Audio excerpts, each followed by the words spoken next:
Picture this, you've diligently built up a £750,000 pension pot over decades, thinking it's the perfect way to pass on your wealth tax efficiently to your kids.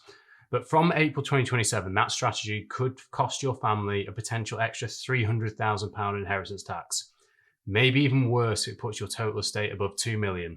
If you haven't watched one of my videos before, my name's George Agan. I'm a chartered financial planner, and over the last decade, I've helped thousands of people retire without worry. And today, we're going to be diving deep into the draft bill we received only a few weeks ago, which confirms one of the most significant changes in the UK tax laws surrounding pensions in recent years. The government has confirmed that from 2027, pension pots that are money purchased will be dragged into your estate for inheritance tax. This isn't speculation anymore, the draft legislation's out, and I want to spend some time in this video going over the details and explaining it, as well as just making you aware of the tax traps which seem to have survived the legislation, which could result in a whopping 67% rate of tax on your pension, maybe even worse. And also the 5 things that aren't in scope for these rules you need to be aware of. So I've done quite a few videos on inheritance tax planning, and before I dive into other areas and future ones, because this was such an important area of legislation that was clarified, I wanted to tie a little bow around it, go over the plans in plain English so you're all aware. So whether you're in your 40s building wealth, approaching retirement, or have already retired with substantial pension savings, knowing these rules could save your family thousands in inheritance tax. So let's start with what actually is changing, because understanding the current system helps to explain what could change and why this is such a big deal. It's important to say first that what was being consulted over this legislation, they were only really consulting on who and how the tax is paid, not the actual position around pensions being in the estate. So if anyone was expecting some surprise turnaround, that would have been a bit misguided. So the current rules are that when someone dies, if they have a flexible pension, what's called a money purchase pot, as long as they complete a nomination of beneficiary, their pension pot sits outside their estate for inheritance tax purposes, as the trustees, and specifically the trustee discretion, means it's outside of your estate. If you die before age 75, at the moment, your beneficiaries can inherit your flexible pension pot completely tax-free, as long as you're not above what's called the lump sum death benefit allowance. And I've done another video on that if you're interested in diving in.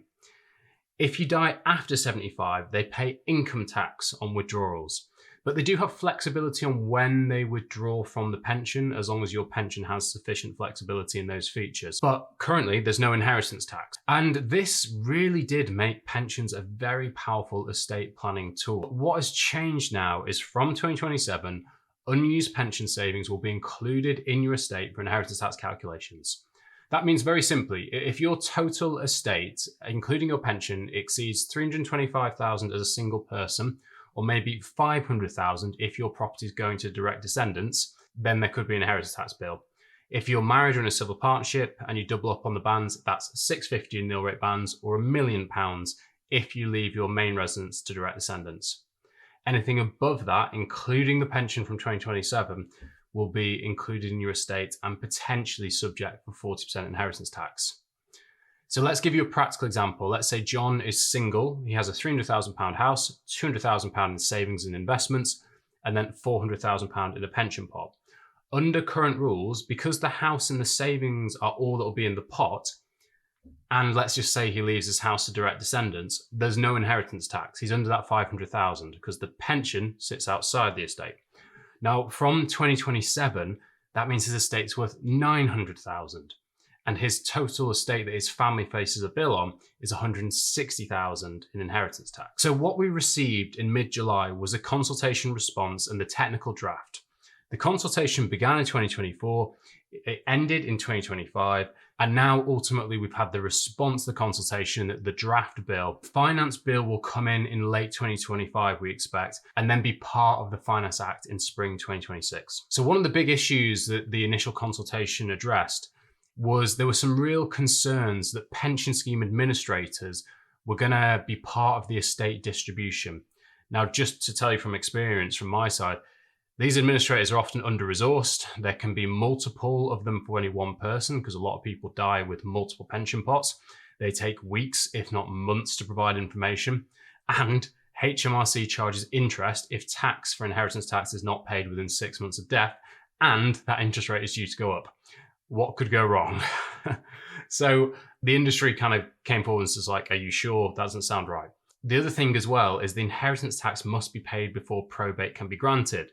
But pension schemes can't distribute benefits until they know the inheritance tax position. So we've got this cart and horse situation here. So this is one of the things the consultation looked to address. And there is now effectively a 5-step process that will work from 2027, which is important to bear in mind because it could be your family who has to deal with that if they're your personal representatives.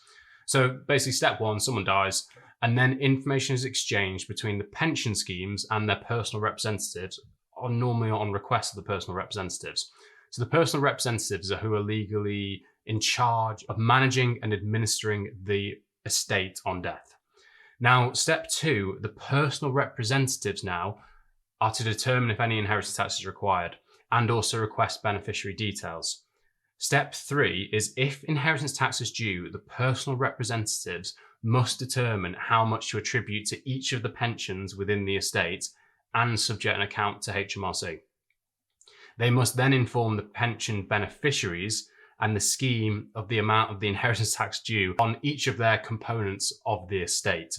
So this is quite a lot of responsibility and technical know-how the personal representatives are going to have to deal with. So as you can hopefully already see, this is going to be complicated and a lot of work. And I think one of the things we're going to see going forward is we're going to see more and more professional executors and representatives, because ultimately this is a lot of technical know-how you're expecting somebody to know to sort all this out. The thing is, so what's happened in this consultation is basically they've moved the responsibilities initially thought from the pension scheme to the personal representative, but they haven't really solved the problem. We still have a really complex web of issues requiring personal representatives, maybe multiple pension schemes and beneficiaries that all have to coordinate and communicate within a relatively short space of time, considering how long any of them could be waiting for information from the other party. Let's be honest, when somebody dies, you're not just immediately dealing with everything overnight. There's a lot to deal with, let alone all the emotional stuff that goes on. There are some crucial things that aren't in scope for inheritance tax that I want to bear in mind, and they have kind of 5 main areas. So benefits to your spouse or civil partner, the spousal exemption still applies to pension benefits. So you can leave your assets entirely to your spouse and no inheritance tax will apply.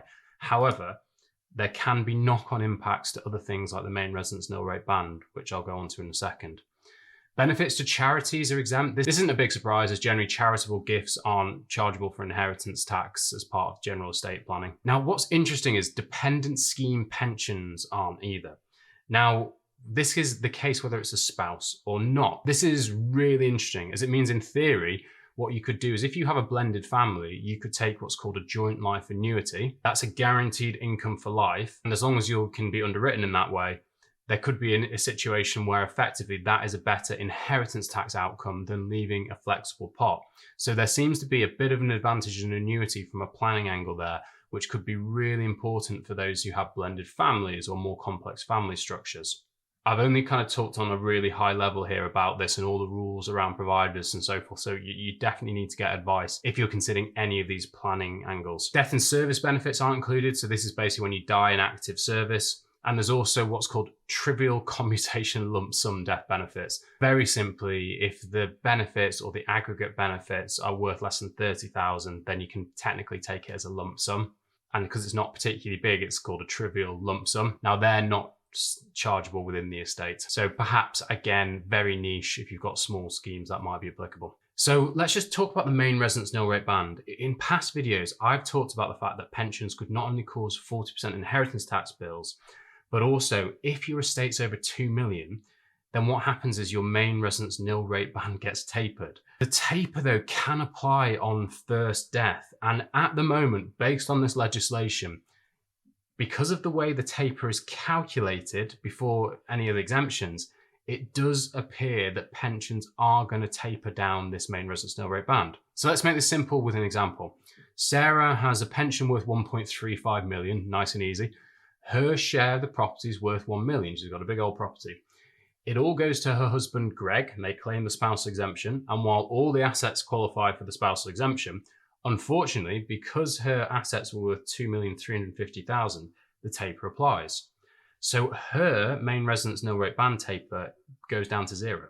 This could be an area that gets changed, but there's nothing to indicate in the current proposals or legislation that this will change at time of recording. And my honest thoughts are, if they've not made the change now in the draft bill, I don't think they're going to going forward.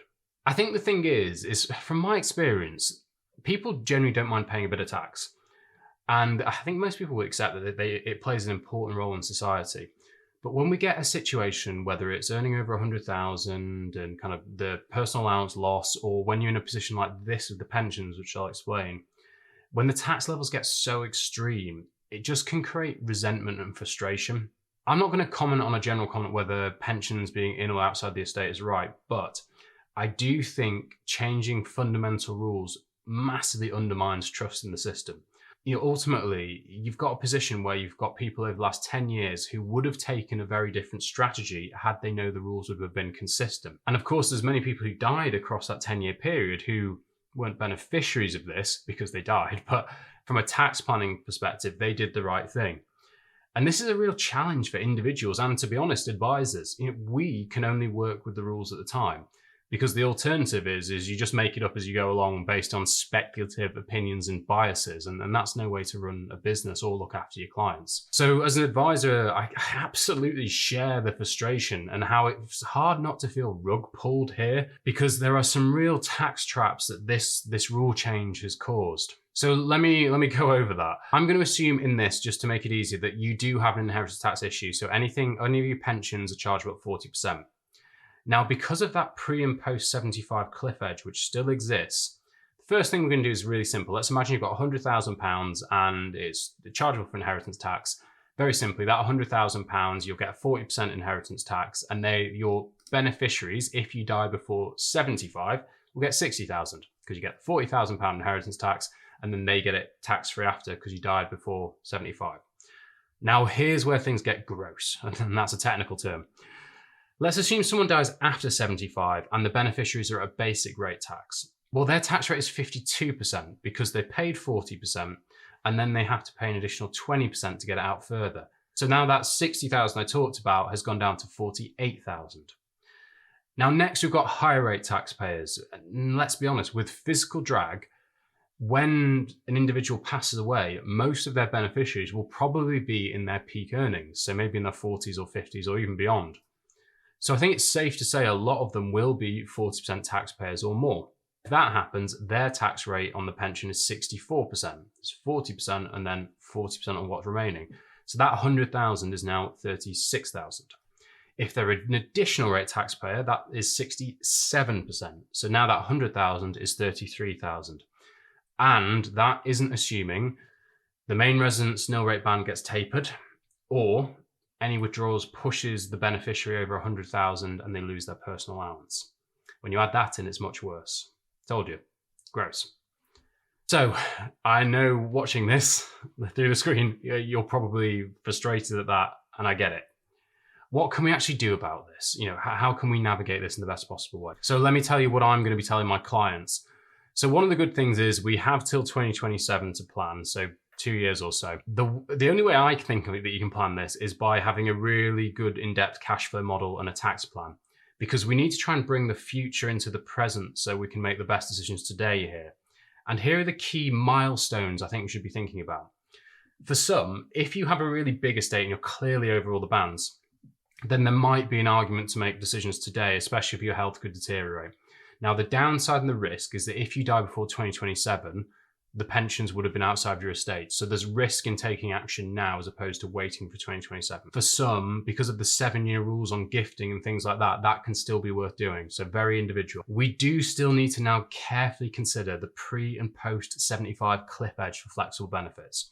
So currently, if you die before 75 with a flexible pot, then yes, while you may have your main residence nil rate band tapered, theoretically, you could potentially leave whatever is in your pension entirely tax-free. So let's say you have a £1 million pension pot and you die on your 74th birthday, that could then be entirely tax-free to your spouse.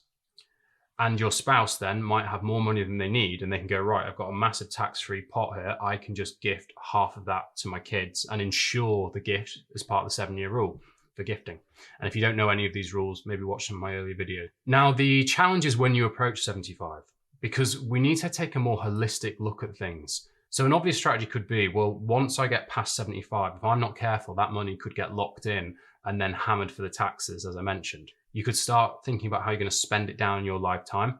Instead of just preserving it for inheritance, use tax wrappers with your kids to make sure it's effectively transferred over time.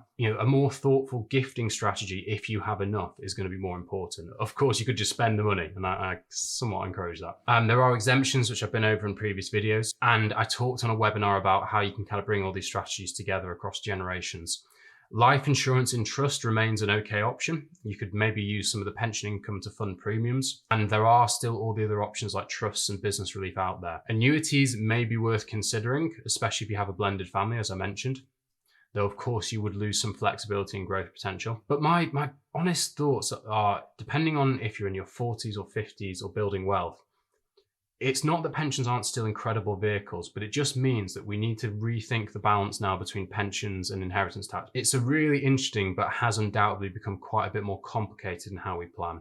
So if you ever thought, oh, well, this is too complicated, I might need to get advice, there's a link in the description where you can find out a bit more on that. There you go. That is the legislation that changes. In the next few videos, I'm going to be listening to you guys, my audience, because I've had some requests for things like planning with defined benefit schemes, how much your pension is going to give you in retirement, as well as even trusts. I might even dive into areas like family investment companies in the future. So if you're interested in any of those topics, please feel free to subscribe to stay informed. See you next time, and thanks so much for watching.